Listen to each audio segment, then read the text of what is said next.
Bien, bueno, continuamos ahora con la ponencia Aproximaciones al barroquismo y la utopía en el pensamiento de Guamán Poma, que, que va a impartir el maestro Francisco Octavio López López de la Universidad Autónoma de San Luis Potosí. Adelante, Octavio. Gracias, buenas tardes a todos y a todas que nos acompañan.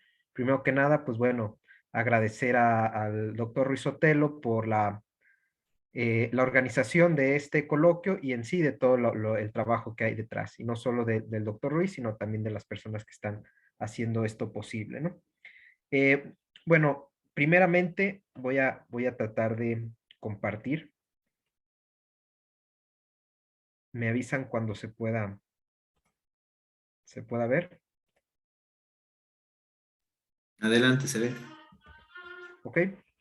Bueno, yo en general no suelo utilizar presentaciones de PowerPoint, me la aviento de viva voz. Sin embargo, creo que justamente el trabajo de Guamán Poma es un trabajo que, además de lo que está, las ideas que están propiamente escritas, también son bastante ricas las ilustraciones que nos presentan, ¿no? Eh, Considero, yo ahorita profundizaré al respecto, que han sido son elementos que a los que no se les ha otorgado la suficiente profundidad o el suficiente análisis, ¿no? Y de momento traigo algunos para ir ilustrando. Igualmente, bueno, aclaro que en este sentido, este trabajo se trata apenas de alguien, un servidor que apenas está adentrando en esta obra inmensa y monumental de Guamán Poma, la primera nueva crónica y buen gobierno, y estoy tratando pues, de pensarla o de repensarla respecto a los marcos teóricos que tengo presentes, ¿no? Bueno, es sabido que la obra de Guamán Poma se redacta, más o menos, se termina de redactar alrededor del 1615. Este cronista peruano del que se tiene conocimiento justamente por la obra en sí. Se trata de un documento de casi 1200 páginas que iba a ser llegado, o su intención era que sirviera como una especie de denuncia ante el rey Felipe III. Un poco aquí retomando lo que comentaba el compañero Gustavo Guerra, de donde él está denunciando al propio rey cómo las propias leyes que se habían establecido de la corona no se cumplían, o propiamente los abusos que llevaban a cabo figuras como encomenderos, regidores, incluso sacerdotes, ¿no? Lamentablemente, pues esta obra inmensa no alcanzó a llegar al rey, no se sabe el motivo, y fue descubierta en la biblioteca de Copenhague hacia inicios del siglo XX, ¿no? O sea, estuvo prácticamente oculta, enterrada sí, casi 3 siglos, ¿no? Y que hasta ahora tenemos acceso a ella, ¿no? Digo, es una pena que no haya cumplido la función que el autor esperaba. Sin embargo, pues ahora también nos da bastantes elementos para entender la situación real del contexto que él está narrando, relatando, así como el pasado que él está tratando de recuperar, y como el programa u horizonte futuro que él está proponiendo, ¿no? Existen en ese sentido, y entrando propiamente a la materia, existen distintos trabajos que han intentado, bueno, han presentado estudios al respecto de este trabajo de Guamán Poma. Sin embargo, bueno, los que yo de momento recuperé y que me parecen valiosos, al menos que me sirvieron en lo personal como una llave para comenzar a entender la obra de Guamán Poma, uno está ubicado, es una parte de un artículo de Enrique Dussel que se llama Meditaciones anticartesianas. Le dedica bastantes páginas como para ofrecer una panorámica en torno a la primera nueva crónica y buen gobierno de este autor inca, ¿no? Y digo, en lo personal me ha servido de distintas lecturas que he dado a ese texto para entender más o menos la eh, estructura que lo integra, ¿no? Asimismo, de una perspectiva no similar, aunque sí vinculada, hay distintos trabajos, también en sentido de artículos, de la socióloga boliviana Silvia Rivera Cusicanqui, donde se ha enfocado más que a presentar una interpretación general de la obra, sino a ciertos pasajes que a ella le han llamado la atención y presentar distintas interpretaciones, ¿no? Si vemos, pues son dos maneras distintas con alcances disímiles, pero que creo que considero como bastante loables en cuanto para introducir a la obra, ¿no? En ese sentido, me interesa retomar, o al menos la propuesta que traigo en el marco de este coloquio, que propiamente el trabajo de Guamán Poma eh, y su propio pensamiento que le da sentido está inserto en el marco de la modernidad, ¿no? Bajo esta lógica de la modernidad temprana, igual me interesa mencionar que asumo, o para ese trabajo se asume el paradigma planetario de la modernidad, que igualmente ha planteado Dussel, frente a un paradigma eurocéntrico en el que la modernidad surge propiamente en Europa y se expande benévolamente alrededor del globo, pues más bien la modernidad surge del encuentro, entendido como encontronazo, entre la Amerindia y las potencias europeas, ¿no? Es decir, su origen no es propiamente europeo, sino su origen es global, aunque pueda tener distintos alcances dependiendo de los contextos donde se está llevando a cabo, presentando su propia totalidad, su centro y su exterioridad, ¿no? En ese sentido, considero que otro texto que puede ayudar a entender o la propuesta, a sustentar la propuesta que intento plantear acerca del barroquismo y la utopía, que estaría en este autor, es también un artículo de Aníbal Quijano, Modernidad, Identidad y Utopía en América Latina, al cual, aunque se le ha dado cierta difusión, considero que no ha sido lo suficientemente trabajado a comparación de otros de sus textos, ¿no? Y donde ahí justamente de alguna manera reitera esta idea dusseliana, ¿no? O que bueno, o que Dussel enarbola respecto a cómo la propia modernidad pues tiene una imbricación entre lo que se ejerce o lo que se vive en la propia América, así como en Europa, ¿no? Él se centra pensando mucho en las figuras intelectuales o el diálogo que existe entre pensadores a ambos lados del mar, ¿no?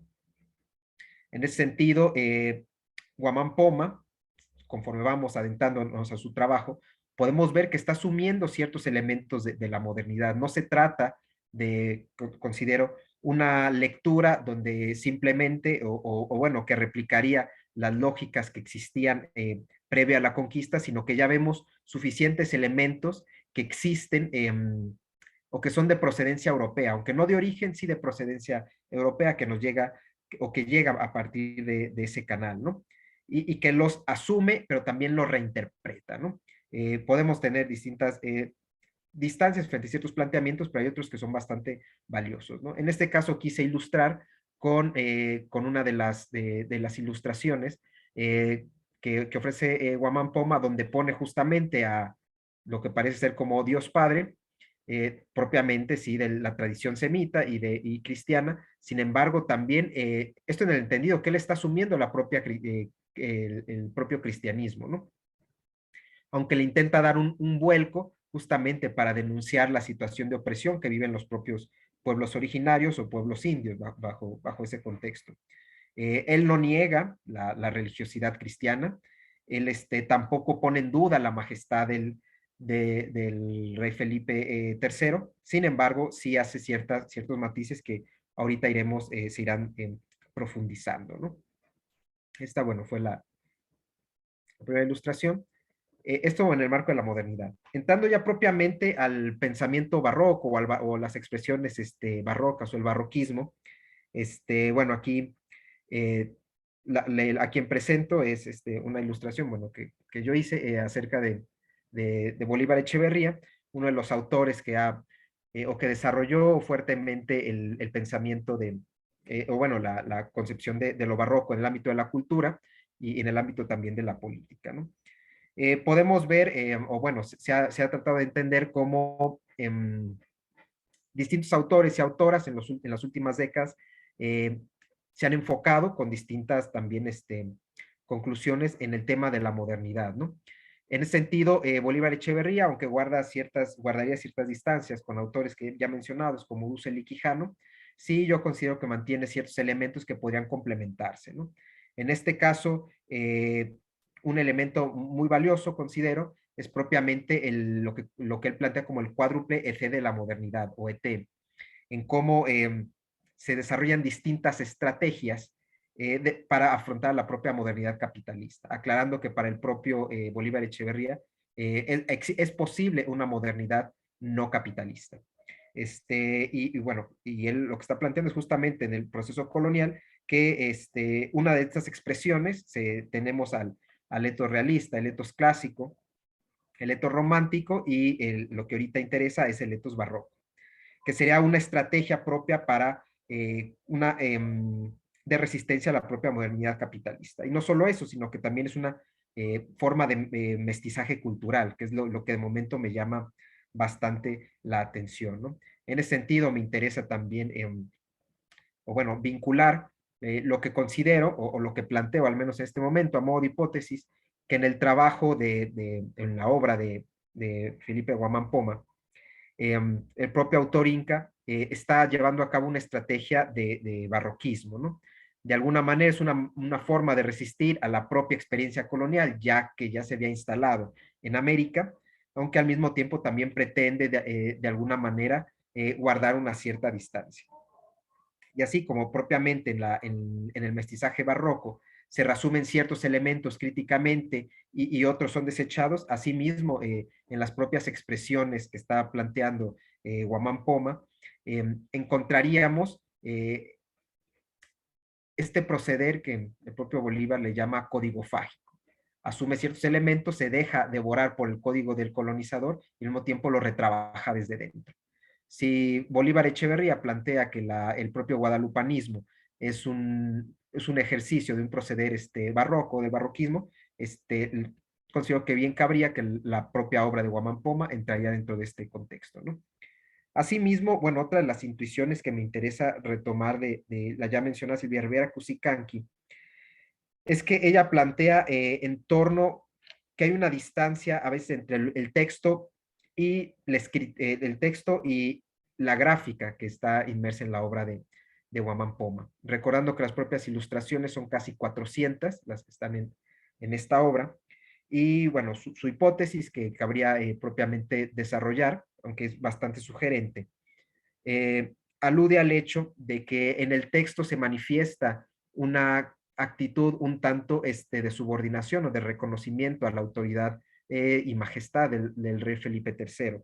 Sin embargo, ella plantea que en las propias ilustraciones ya hay un acto más subversivo, un tanto una mirada anticolonial, ¿no? Y en este caso me interesa, traje esta ilustración, que es la que enfatiza en uno de sus trabajos, Silvia Rivera Cusicanqui, donde habla propiamente del capitán Otorongo Achachi, y ella menciona, a mí me parece muy interesante ello, Felipe Guamán se dedica a hablar de distintos capitanes, ¿no? En torno al contexto inca, ¿no? Y dice, bueno, yo consideraba que este mentado sexto capitán, Otorongo, era el personaje que está cargado hacia la derecha, el que lleva el arco y la flecha. Dice, y se me hacía muy extraño que estuviera afuera de cuadro, ¿no? Dice, no fue sino hasta mucho después que me di cuenta de mi visión antropocéntrica y dije, no, pues más bien el capitán es este felino, posiblemente un jaguar que se está que va en el centro de la ilustración, ¿no? Dice, fíjense el rostro y tiene un rostro un tanto humanizado. Digo, eso me llama como bastante la atención y creo que hay un sesgo o un dejo barroco en esta que es muy evidente, aunque quizás habría otras ilustraciones que merezcan un mayor análisis, ¿no? Esta hipótesis que esboza en Silvia Herrera Cusicanqui, que invita a profundizar en las ilustraciones, considero que debiésemos tomarla en cuenta para igual eh, continuar en el análisis de las propias ilustraciones en contraste o en compañía con el texto al que ilustran, lo que considero yo que es más que meras ilustraciones, ¿no? Igual es un tanto vinculado con el asunto de la modernidad y el barroco, con un texto breve pero sugerente de Edouard Glissant, Breve Historia del Barroco Mundial. Paso a la siguiente. Perdón.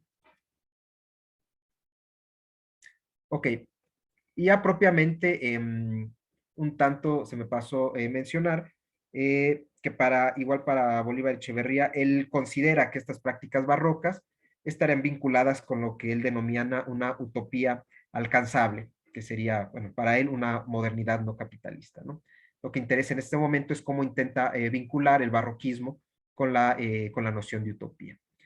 En este sentido, ya un poco para ir cerrando este conjunto de notas, eh, procedo a centrarme en un apartado de la obra de Guamán Poma, que se le ha titulado Consideraciones, ¿no?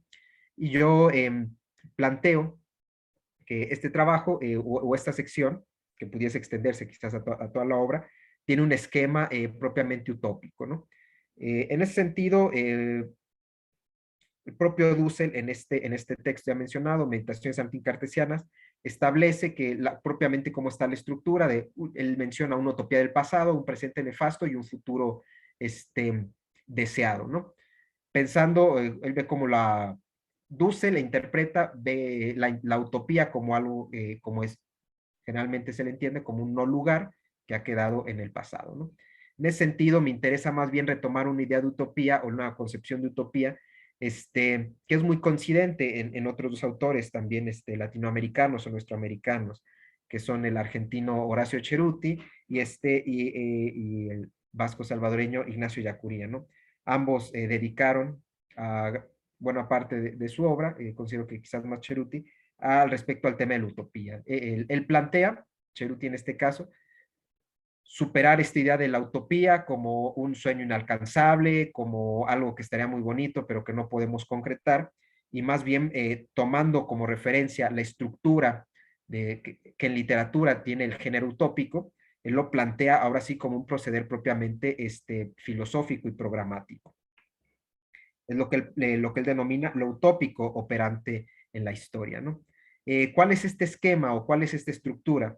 Por una parte estaría lo que es el presente nefasto o el presente donde están los agravios, la crítica a una situación que se vuelve invivible, y por el otro lado estaría el futuro que es lo deseable. En este sentido, es a partir de esta conjunción de ambos elementos donde se considera formalmente lo utópico o estrictamente lo utópico operante en la historia. En ese sentido, considero que es muy coincidente con el planteamiento, sobre todo en un artículo de Ignacio Yacuría, que se llama Utopía y Profetismo, donde él más bien plantea que ese presente que se critica le llama la actitud profética o el profetismo, la denuncia. En ese sentido, también vale aclarar que esta profecía no se refiere comúnmente se entiende como un arte adivinatorio, sino más bien él recurre a la tradición bíblica, ¿no? Donde la profecía es anuncio y es denuncia. Y por la otra parte, para Yacuría estaría propiamente sí, lo que sería la utopía, el futuro deseable, ¿no? Independientemente de cómo nombremos ambos elementos, el topos y el utopos, o la profecía y la utopía, lo que me interesa rescatar es justamente la estructura, ¿no? Donde hay una situación que se pretende superar, que se critica, y por el otro lado estaría la situación del futuro que se anhela por alcanzar. Igual en ese sentido, en el texto ya mencionado, Modernidad, Identidad y Utopía en América Latina, de Aníbal Quijano, él menciona esta lógica de cómo a partir de la modernidad, entendida desde ambos lados del Atlántico y como un paradigma que será global, ocurre una situación que no existía previamente en la historia de la humanidad, que es el hecho de ya no ver hacia el pasado, sino hacia el futuro. Es el futuro donde se está proyectando propiamente la historia, ¿no? Y la lógica utópica tiene este sentido. Ahora bien, para ir cerrando, en estas consideraciones de Guamán Poma vamos a encontrar distintos elementos de denuncia a los distintos abusos que ocurren, a los robos de las tierras que llevan a cabo los encomenderos, a los robos de mujeres y de hijas, a las violaciones, a los abusos que vemos aquí en esta ilustración, y me interesó retomarla porque se ve que a quienes está, esta figura, a quienes está agraviando, no son solo pueblos indígenas, también son personas afrodescendientes, quienes también eran víctimas de estos abusos y vejaciones. Por la otra parte, estaría lo que dinamiza estas críticas o estas denuncias, es el horizonte y la propuesta, donde sí, en efecto, quizás ya nos puede parecer muy chocante gran parte de su propuesta donde él plantea que bien, que el mundo, desde una utopía global, en ese sentido, una universalidad concreta, que quien lleve la batuta en el mundo sí sea el rey Felipe III y que a sus, él subordinados ante él esté un propio rey de las Indias, en este caso pudiésemos llamarle el América, un rey moro, un rey cristiano y un rey de la Guinea Negra, un rey, entiendo yo, un rey africano, ¿no? Es decir, él está reconociendo la majestad y él y el propio rey, la majestad del rey, y él llevaría la voz cantante en este gobierno mundial. Sin embargo, la única autoridad que reconoce por parte de un español es la del rey, no la de ningún otro, ni de ningún hacendado, ni la de ningún regidor, ni la de ningún sacerdote. Él argumenta que quienes tienen derecho al uso de las tierras eran los propios reyes incas, las propias autoridades incas, y que por eso deben devolver lo que se le ha llamado también el retorno del Inca a gobernar propiamente este territorio, eh, que es algo que suena bastante interesante, y que todos o la gran mayoría de las autoridades españolas deben de regresar, que no tienen nada que hacer ahí, dado los agravios que están procurando hacia los propios pueblos originarios, aunque también, como lo dice aquí, o como lo ilustra aquí, hacia los propios pueblos y personajes afrodescendientes. Y ya para cerrar la última diapositiva, bueno, aquí esta ilustración quizás no es tan sugerente académicamente hablando, pero sí me parece como muy eh, tierna en el sentido de cómo el propio Guamán Poma se ilustra a sí mismo y ahí dice claramente autor al centro de lo que parece ser como su morralito, y atrás quien le va siguiendo pues un caballo y es su perrito, ¿no? Y arriba del perrito le pone la palabra amigo. Ya, con esto quiero cerrar. Muchas gracias por la atención.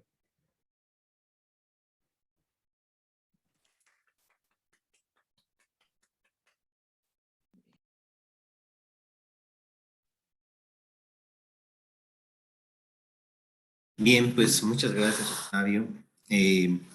La figura de Guamán Poma, todavía tenemos, como dice Octavio, mucho que decir de ella. Decía Octavio que desafortunadamente no pudo cubrir los objetivos que se propuso, pero seguramente los objetivos que realmente está consiguiendo ni siquiera los imaginó, ¿no? Es un texto de una riqueza extraordinaria y que ha cambiado la perspectiva sobre el fenómeno de la conquista y de la colonización española y de la modernidad. Bien, pues muchas gracias, Octavio.